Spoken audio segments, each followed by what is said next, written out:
사흘 전 경기 광주에서 10대 여성이 추락해 숨지는 사건이 있었습니다. 추락한 여성이 길 가던 모녀를 덮치면서 모녀도 목숨을 잃었는데요. 그 이후에 안타까운 사연들이 공개됐습니다. 자, 먼저 사고 당시 영상부터 한번 보겠습니다. 자, 보면요. 자, 건물 주차장 앞에 저렇게 사람들이 서 있고요. 깜짝 놀라서 자리를 피하거나 저렇게 건물 옥상을 쳐다보는 시민들도 있었습니다. 잠시 후 저렇게 구급 대원들이 도착해서 가림막을 세우고 또 경찰 순찰차가 잇따라서 주차장으로 들어서는 모습입니다. 당시 허지원 변호사, 그 추락 여성과 또 모녀까지 3명이나 목숨을 잃게 된 건데 일단 사고가 어떻게 발생한 거죠? 참 있어서는 안 되는 안타까운 사건이 벌어진 것 같습니다. 지난 7일 오후 2시 반쯤에 경기도 광주에서 벌어진 일인데요. 13층짜리 상가 건물 옥상에서 10대 여성이 추락을 했습니다. 그런데 추락하면서 아래 길을 지나던 10대 딸과 40대 어머니 이런 모녀 2명과 20대 남성 등 행인 3명과 충돌을 한 겁니다.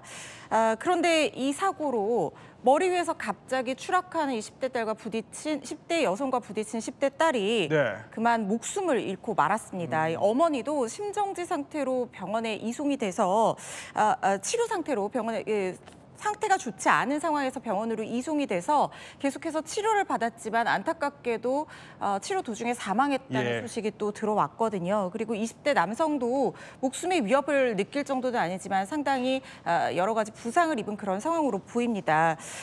지금 너무나 안타깝게 2명뿐만 아니라 떨어진 20대 소녀도 같이 목숨을 잃고 만 상황이거든요. 이 떨어진 10대도 치료를 받다가 그만 안타깝게도 사망을 했다라고 전해지고 있는데요.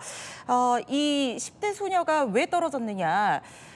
지금 정확하게는 밝혀지지 않고 있지만 그 건물에 있는 정신과 병원에서 치료를 받아오던 사람이었다고 해요. 그래서 치료를 받고 다시 옥상으로 올라가서 추락하게 된 것으로 보입니다.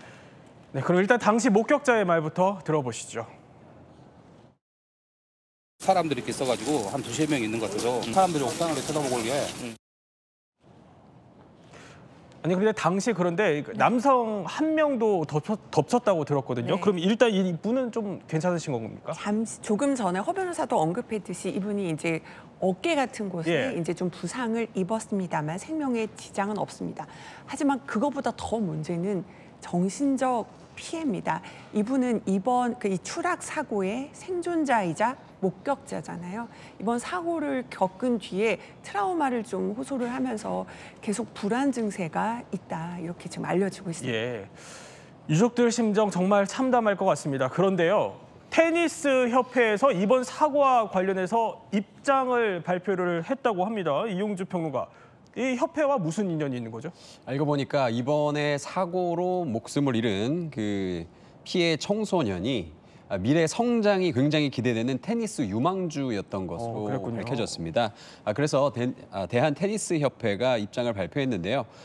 지난 소년체전 선발전에서 탈락하고도 내년에 꼭 나갈 거예요라고 말하는 당당하고 씩씩한 소녀 선수였다.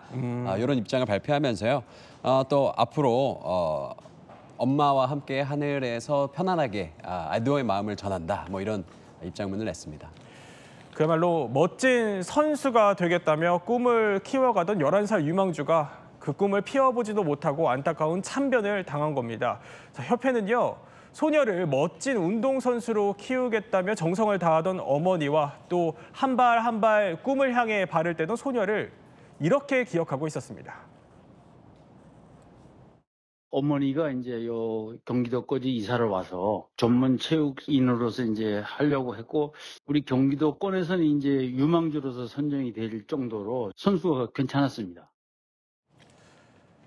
사실 뭐 운동을 하다 보면은 이제 패배의 순간들이 상당히 많은데 그럴 때도 좀 주눅들지 않고 아주 당차게 이렇게 포부를 밝히는 성격이었다고 해요. 그렇습니다. 협회가 밝힌 내용에 따르면 지난 소년체전 선발전에서 탈락하고도 내년에는 제가 꼭 갈 거예요라고 얘기를 하면서 당차게 포부를 밝힌 아주 씩씩한 선수였다고 합니다. 사실 운동이라는 것이 쉽지 않은 게 늘 경쟁에 몰아붙여지게 되고 또 자기와의 싸움도 해야 되기 때문에 이 흔들리지 않는 정신 정신력 이런 것들이 굉장히 중요한 자질 중에 하나인데 이렇게 얘기를 하는 걸로 봐서 실력뿐만 아니라 정신력 부분에서도 상당히 유망주인 소녀였던 것 같은데 너무나 안타깝다는 생각이 듭니다. 사실 그런데 알고 보니까 이게 사흘 전에 사고가 아니었으면은 당장 내일 열릴 대회에 출마할 예정이었다고 합니다. 이 사고만 아니었으면 어떻게 보면 출전할 예정이었던 건데 내일 라켓을 들고 이 경기장에 출전해서 누볐을 생각을 하니 조금 더 마음이 아픈 것 같습니다. 근데 협회에서도 그래서 추모 공간을 이 대회장에 따로 마련했다면서요. 네, 맞습니다. 이 피해 청소년이 출전했을지도 모르는 이 네. 순창 주니어 대회가 이제 곧 열립니다.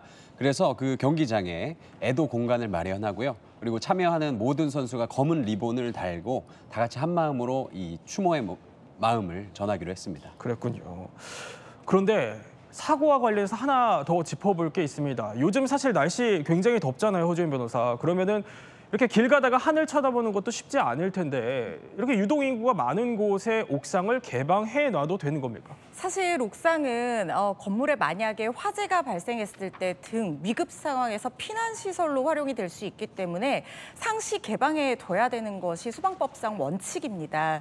그렇지만 이런 불의의 사고나 이런 것들을 또 예방할 수도 있어야 되는 부분이거든요. 예. 어떻게 보면 좀 딜레마적인 부분인데 신축 아파트 같은 경우에는 2016년부터 자동 개폐 장치를 필수적으로 설치하도록 법이 바뀐 부분이 있습니다. 그러니까 이거는 평소에는 잠금 상태로 운영을 하다가 네. 감지기가 연기라든가 화재 징후를 감지를 하면 자동으로 열려서 피난도 할 수 있고 연기를 내보내는 역할도 할 수 있게 해준다는 거예요. 그런데 아직까지 일반 건물에는 이렇게 자동 개폐 장치가 설치가 되어 있지 않은 경우가 많고 특히 이번 사고가 일어난 건물은 옥상을 휴게 공간으로 활용을 하고 있던 상황이어서 문이 잠겨 있지 않고 열려 있던 상황으로 보입니다. 비상문 자동 개폐 장치를 좀 설치하는 것을 전 건물에 좀 의무화하는 것이 필요하지 않은가 하는 지적도 나오고 있고 네. 그리고 난간도 문제인 것이 지금 건축법상 난간 높이가 120cm 이상이면 되거든요. 그런데 이게 평균 한국인의 신장이 점점 커지고 있고 특히 요즘 10대들은 키가 굉장히 큰 친구들이 많아요. 네. 그런데 남자 청소년들 보면은 180 넘는 친구들도 10대 때 벌써 많이 있는데 120cm면 사실 그렇게 높지 않은 높이일 수 있거든요. 그래서 이 기준을 조금 더 엄격하게 적용해야 되는 것은 아니냐 이런 예. 얘기도 나오고 있습니다. 네, 또 다시는 이런 사고가 일어나지 않기를 바라면서 삼가 고인의 명복을 빌겠습니다.